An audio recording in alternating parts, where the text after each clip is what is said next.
क्या हाल है साथियों। मैं हुई विकास तोमर, आपके अपने trustworthy channel study for civil services पे आज आपके समक्ष लेके आ गए हैं करंट अफेयर 9 फेब का। इंग्लिश हिंदी दोनों ही भाषाओं में है और प्रीलिम्स और मेंस के लिए बहुत ज़्यादा इंपॉर्टेंट है। हमारे मोस्ट इंपॉर्टेंट जो एग्जामिनेशन है जैसे यूपीएससी का ईपीएफओ, यूपीपीएससी, एमपीपीएससी, बीपीएससी और अदर स्टेट पीछे एग्जामिनेशन। अब कई लोग आके पूछ रहे थे कि सर जब ये यूपीएससी के लिए है तो यूपीपीएससी, एमपीपीएससी, बीपीएससी के लिए कैसे हो सकता है। तो आप लोग को जिन लोग रेगुलरली फॉलो कर रहे हैं उनको पता है कि मैं यहाँ पे क्या बताता हूँ। पहले तो कॉन्सेप्ट्स, फिर उसके बाद बताता हूँ कि कंटेक्स्ट, ठीक, कंटेक्स्ट कॉन्सेप्ट, उसके बाद फिर फैक्ट्स और फिर वैल्यूएडिशन। तो सारी चीज़ें जब बता दिए, करंट अफेयर तो वही है ना, आसमान से तो यूपीएससी लाता नहीं है। तो फिर उसके बाद बचा क्या, तो फिर आपका जो है कॉन्सेप्ट से अगर पूछ, और कई सारे जो यूपीपीएससी, बीपीएससी, ये जो पीसीएस एग्जामिनेशन है ये फॉलो भी करना चाह रहे हैं, इमिटेट भी करना चाह रहे हैं यूपीएससी को। तो करंट अफेयर अगर आपने यूपीएससी के लेवल का कर लिया और साथ ही साथ फैक्ट्स कोई नहीं छोड़े जैसा कि हम लोग हर दिन करते हैं, तो आपका तो सारा ही सही हो गया ना करंट अफेयर से रिलेटेड चीज़ें। तो ये चीज़ समझिए और रोज़ सुबह 6 बजे इसको देखिए। जिन लोग को लग रहा है, डाउट है, तो प्लीज़ आप लोग जा सकते हैं। ठीक, आज जो हमारे टॉपिक्स हैं इंपॉर्टेंट, वो कौन कौन से हैं। प्रधानमंत्री फसल बीमा योजना से संबंधित क्या न्यूज़ आएगी। भारत की पहली भूतापीय विद्युत परियोजना, यानी कि आपका भूत भूत नहीं है, मतलब जियो थर्मल वाली बात है, भू तापी है। ठीक, फर्स्ट जियो थर्मल पावर प्रोजेक्ट है। और उसके बाद क्यूबा के आर्थिक सुधार और डेनमार्क आर्टिफिशियल एनर्जी आइलैंड, ये नया आया है प्रोजेक्ट। और उत्तराखंड का डिजास्टर बहुत ही खराब हुआ है, अब क्या बताएं। जो है अब कई लोग इसको क्लाइमेट चेंज के लिए बोल रहे हैं, कई लोग जो है इसको कई सारे फैक्टर्स में बता रहे हैं साइंटिस्ट। क्या है असली चीज़ जानेंगे उसमें। देखिए, आगे बढ़ने से पहले आप लोग के लिए एक बहुत ही ज़्यादा जेंटल रिमाइंडर है कि यूपीएससी 2021 का और ईपीएफओ 2020 का जो है हमारा नया पेड ग्रुप चालू हो चुका है, दोनों का ही। आप लोग ज्वाइन कर सकते हैं 8564880530 और 9696066089 पर। ये पेड ग्रुप जो है आपका कंप्लीट वन स्टॉप डेस्टिनेशन है। इसमें आप लोग को टेस्ट सीरीज मिलती है, हिंदी इंग्लिश दोनों में ही। फुल लेंथ टेस्ट होते हैं, सेक्शनल टेस्ट भी होते हैं, आपके वीकली टेस्ट भी होते हैं और कई सारे एमसीक्यूज आपको अलग से दिए जाते हैं प्रैक्टिस करने के लिए। इसके बाद आपका स्टडी मटेरियल सारा कुछ, और इसके अलावा कुछ नहीं करना है। स्टडी मटेरियल पूरा मिलता है और डेडिकेटेड डिस्कशन ग्रुप है इसमें कि आपका कंटिन्यूस हैंड होल्डिंग एक्सरसाइज रहती है, सारे doubts, personal guidance, 1-to-1 interaction यहाँ पे होता है। ठीक, नंबर ऊपर जो दिए गए हैं, आप लोग उस पर कॉल करके एडमिशन ले सकते हैं। ठीक, अब ना देखिए जीएस पेपर 2 से रिलेटेड जो हमारा पहला टॉपिक है आज, वो क्या है, प्रधानमंत्री फसल बीमा योजना। भारत, अब क्या संदर्भ है समझ लीजिए, कंटेक्स्ट जो बात हो रही है, संदर्भ क्या है। भारत सरकार ने किसानों की फसलों की सुरक्षा को बढ़ावा देने और किसानों हेतु फसल बीमा का अधिकतम लाभ सुनिश्चित करने के लिए वित्तीय वर्ष 2020-21 में 21-22 में प्रधानमंत्री आवास आवास नहीं, यहाँ पे गलत है, ये प्रधानमंत्री फसल बीमा योजना के तहत 16,000 करोड़ रुपए की धनराशि आवंटित की है। अब देखो, फैक्ट तो ये हो गया जो पीसीएस के एग्जाम में पूछा जा सकता है। और यूपीएससी क्या पूछेगा कि भैया पिछली बार से बढ़ा है कि घटा है। पिछली बार से बढ़ा है। ठीक, तो ये बात ध्यान रखनी है, ट्रेंड को पूछता है वहाँ पर। अब बजटरी एलोकेशन जो है वो गवर्नमेंट का कमिटमेंट ये है कि एग्रीकल्चर, ये मतलब बजटरी इंक्रीज हुआ है। ठीक, आपका जो बजटरी वृद्धि करी गई है, इससे दिखाता है कि भैया गवर्नमेंट जो है काफ़ी कुछ एग्रीकल्चर सेक्टर के लिए कमिटेड है। प्रधानमंत्री ये कब चालू हुई थी, अब देखो ये फैक्ट है, ये कहाँ पूछेगा, यूपी से या फिर पीसी एग्जाम में पूछेगा, ये भी तो दिखा रहा हूँ ना। और जो जहाँ पे कॉन्सेप्ट होता है वो भी बताया जाता है। तो यहाँ पे ये 13 जनवरी 2016 चालू हुआ था और ये क्रॉप इंश्योरेंस, फसल का बीमा करता है। ठीक, और जो है ये दुनिया में अगर देखा जाए तो ये सबसे बड़ी फसल बीमा योजना है। और दुनिया फार्मर के पार्टिसिपेशन के हिसाब से, मतलब कितने फार्मर जो जुड़े हुए हैं।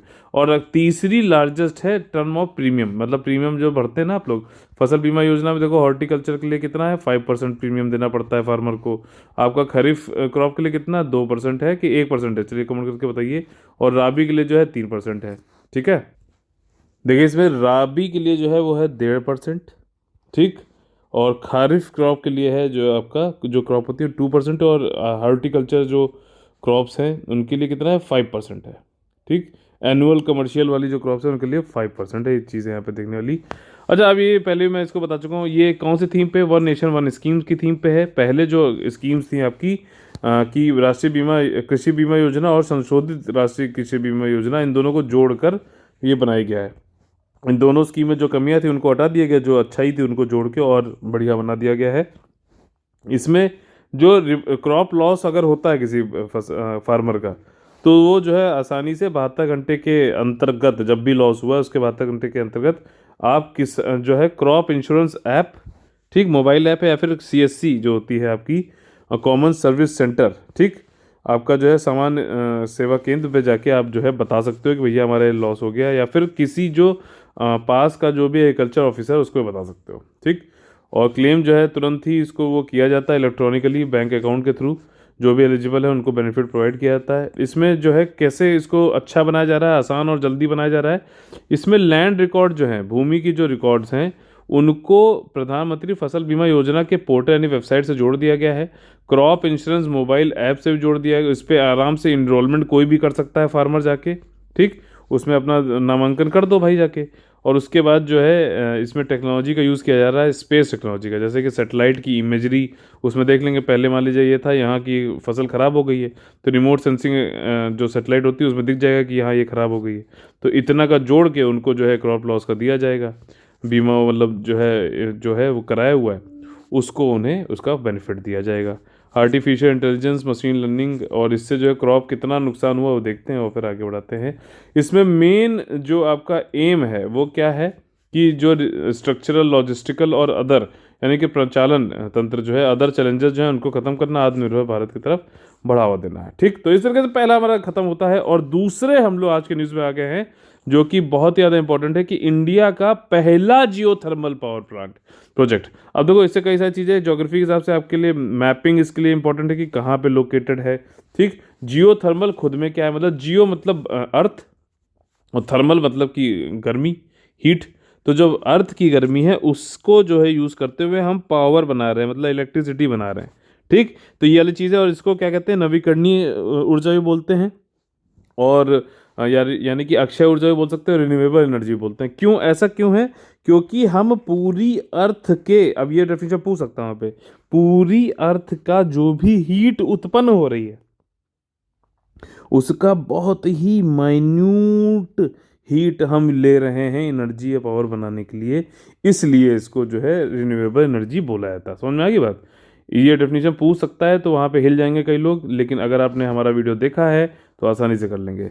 अब देखिए ये कहाँ पे बन रहा है ये सब देखना जरूरी है। ईस्टर्न लद्दाख, ठीक, अक्साई चीन के पास में होगा, चाइना के बॉर्डर के पास में पुगा विलेज है, वहाँ पे लोकेटेड है। और भारत का पहला ये हॉट स्पॉट कहा जाता है जियोथर्मल एनर्जी। अब अच्छा, आप लोग के लिए मैपिंग की एक्सरसाइज आज ये है कि भारत में जो है कितने जगहों पर जो है जियोथर्मल एनर्जी है वो आप लोग को जो है मार्क करके बतानी है।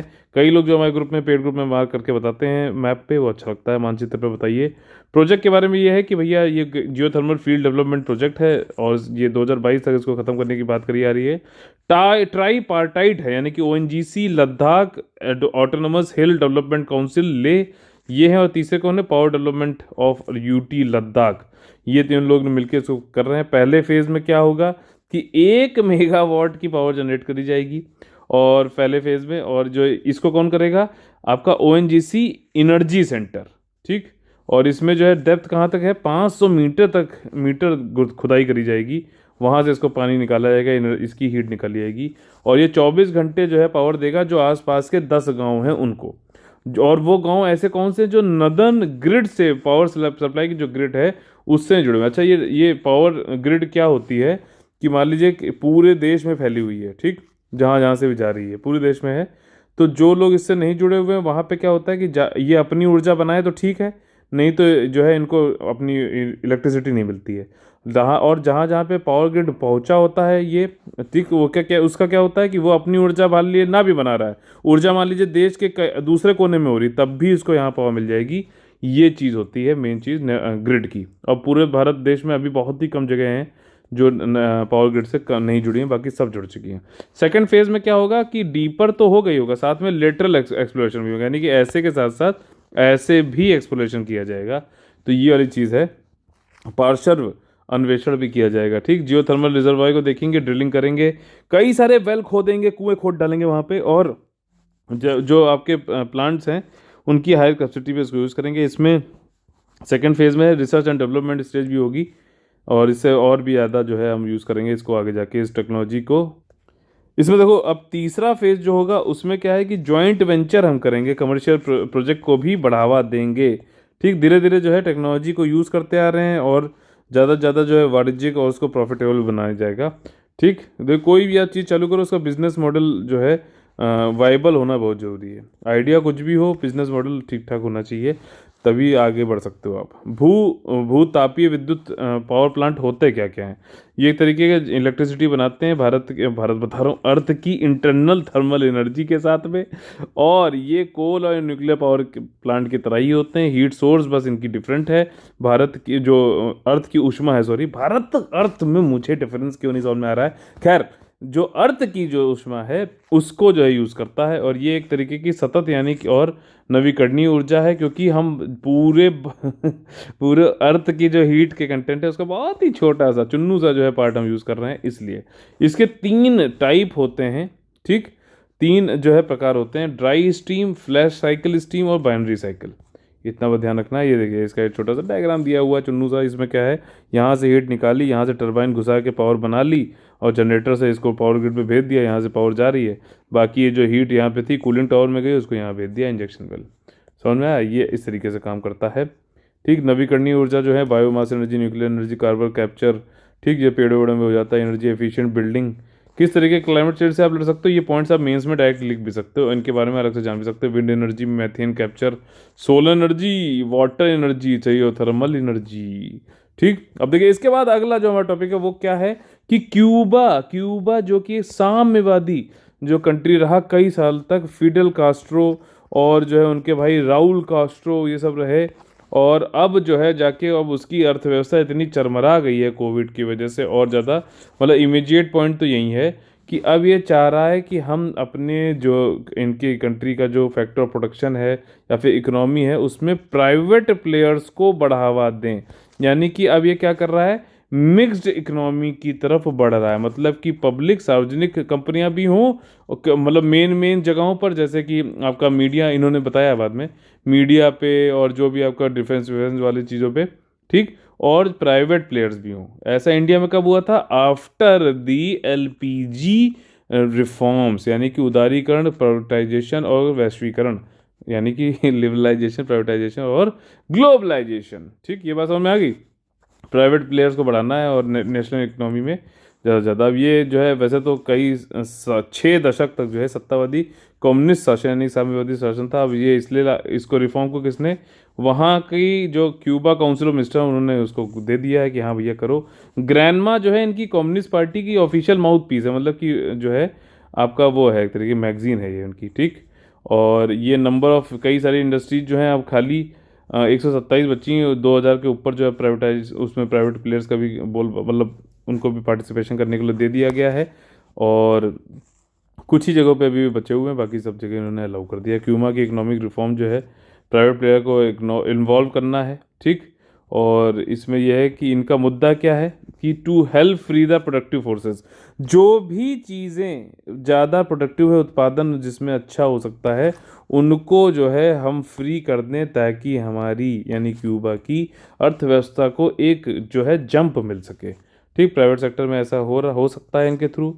और कुछ ही एरियाज़ हैं, मीडिया, डिफेंस और हेल्थ, इनको छोड़ के अभी अब जो है ये कह रहे हैं कि हम सब में प्राइवेट प्लेयर्स को बढ़ावा देंगे और बदलाव लाने की कोशिश की जा रही है। अच्छा, क्यूबा जो है वहाँ पे स्पेनिश भाषा बोली जाती है और ये आइलैंड नेशन है। अभी इसका मैप दिखाऊंगा आपको।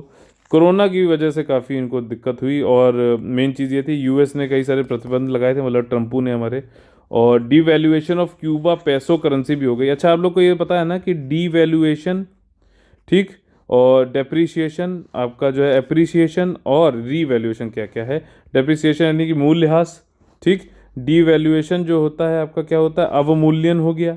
ठीक, और एप्रिसिएशन और रीवैल्यूएशन, इन सब का मीनिंग आपको इकोनॉमी के में एक्सचेंज रेट के हिसाब से बताना है। एक्सचेंज रेट के हिसाब से, जैसे कि $1 के सामने INR यानी कि इंडियन रुपी के हिसाब से होता है। ठीक, पेड ग्रुप में इसका मैंने ऑलरेडी दे रखा है ऑडियो मैसेज, आप लोग सुन सकते हैं।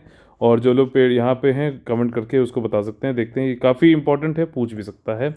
ठीक, और कई सारे जो डीरेगुलेशन, स्टेट बिजनेस हो गए और 11% की इकोनॉमी जो है वो श्रिंक हो गई। बेसिक गुड्स भी इनके पास नहीं बचे हैं, बुनियादी वस्तुएं भी नहीं बची। इम्पैक्ट क्या होगा, कई सारे जो रिफॉर्म पहले से बचे हुए थे जिनको कराना था वो खो सकेंगे।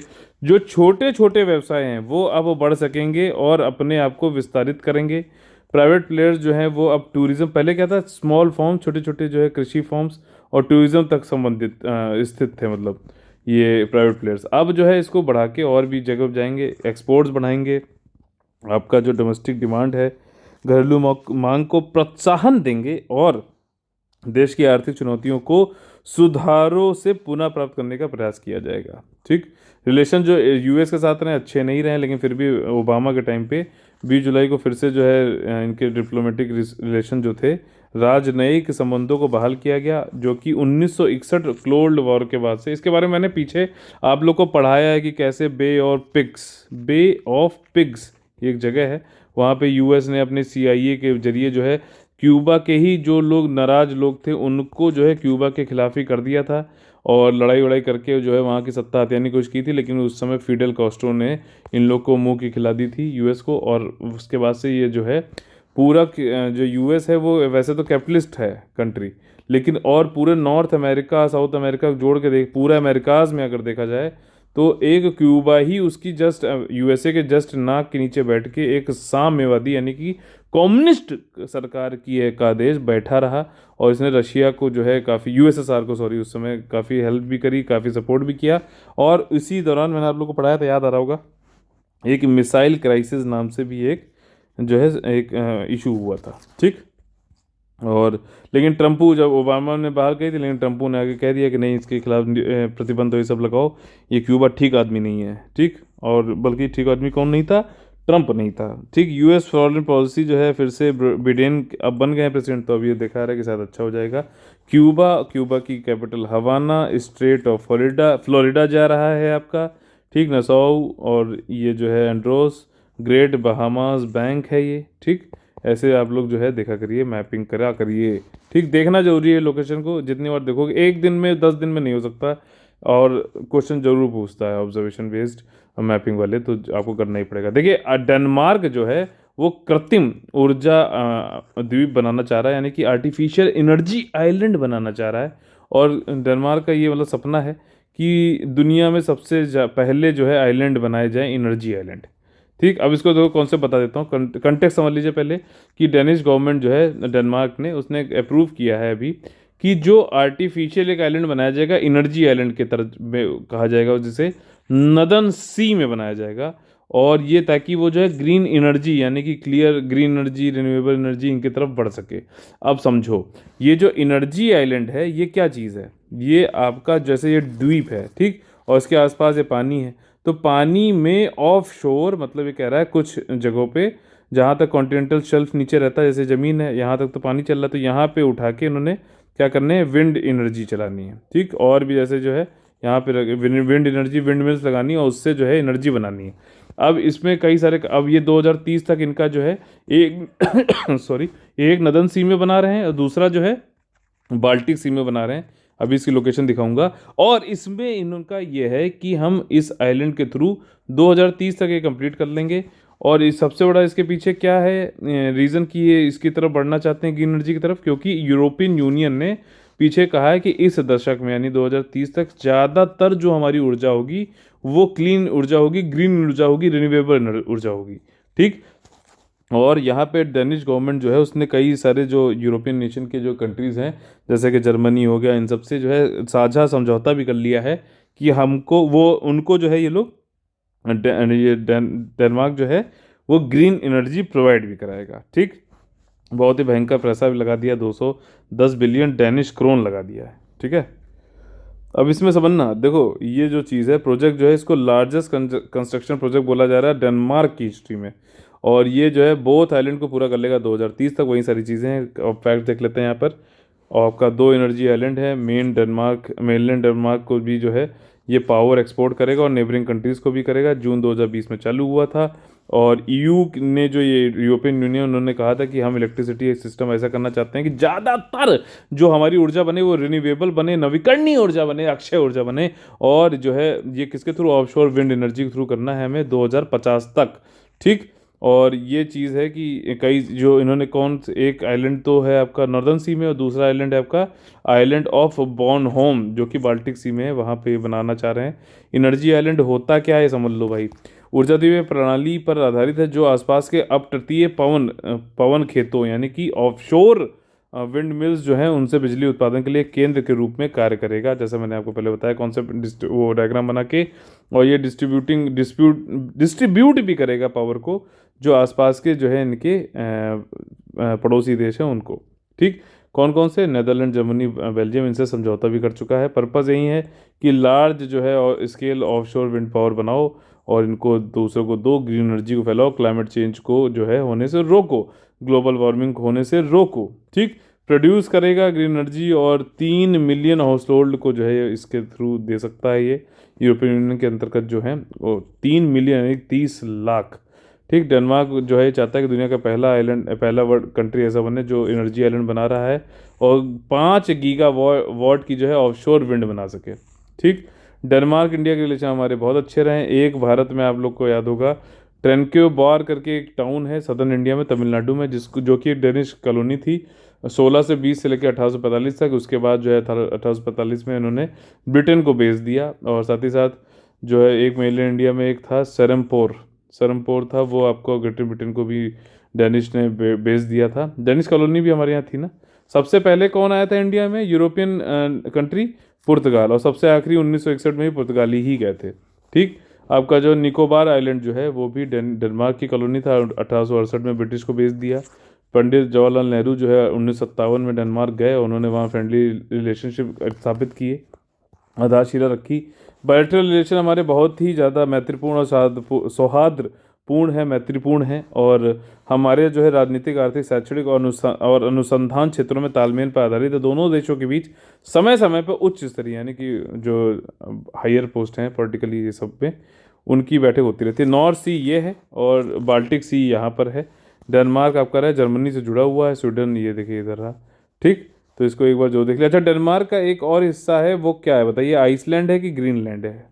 मतलब खुद ही आंसर दे दिया है, लेकिन आप लोग को बस यहाँ पे चूज़ करना है। ऐसे ही तो आइडेंटिफाई करने के लिए आता है ना एमसीक्यूज में, वैसे यहाँ पे भी करना है। अगली जो न्यूज़ है बहुत ही मतलब ये सुन के अच्छा नहीं लगा, लेकिन फिर से एक बार 2013 के बाद से जो है एक त्रासदी हुई है उत्तराखंड में।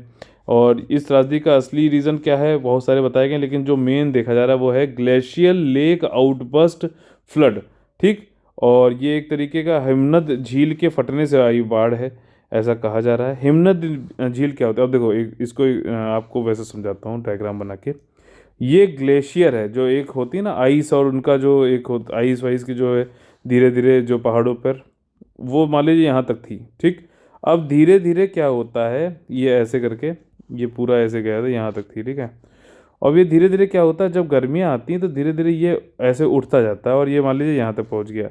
अब यहाँ पर पहले था, यहाँ पे मान लीजिए कुछ पत्थर उत्थर बड़े बड़े लग गए।